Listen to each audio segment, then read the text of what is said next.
Hello साथियों, कैसे हैं आप सब। उम्मीद होंगे आप सब बढ़िया होंगे। आज हम बात करेंगे निर्देशांक ज्यामिति की और 3 मिनट में निर्देशांक ज्यामिति संपूर्ण खत्म करने की कोशिश करेंगे। ठीक है, देखो आप सबसे पहले कि इसमें एक दो बिंदु होते हैं ए और बी।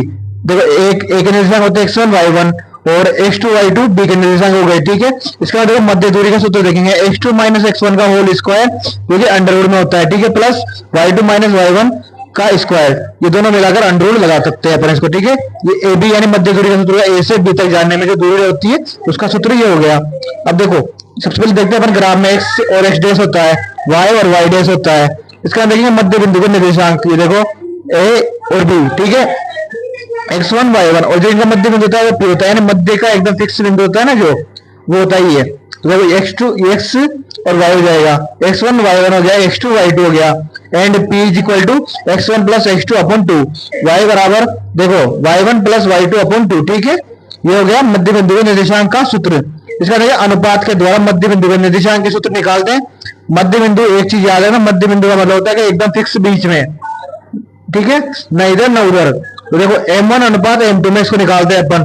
देखो m1 a से b तक का, ठीक है, और p से b तक का m2 हो गया। ठीक है, x1 y1 और x y x2 और y2 हो गया। ठीक है, ए बी के मध्य बिंदु के देखो p के निर्देशांक देखेंगे अपन, x is equal to m1 x2 plus m2 x1 upon m1 plus m2, y is equal to m2 y1 plus m1 y2 upon m1 plus m2।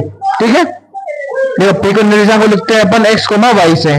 ठीक है, इसके बाद देखो आप निर्देशांकों द्वारा त्रिभुज का क्षेत्रफल ज्ञात करते हैं, एरिया ऑफ अ ट्रायंगल। ठीक है, एरिया ऑफ ट्रायंगल देखेंगे अपन। तो देखो आप 1/2 x1 y2 माइनस y3, देखो ये हमेशा चक्रीय रूप में होता है। 1 के बाद में 2 आता है, 2 के बाद 3 आता है और 3 के बाद में 1 आता है।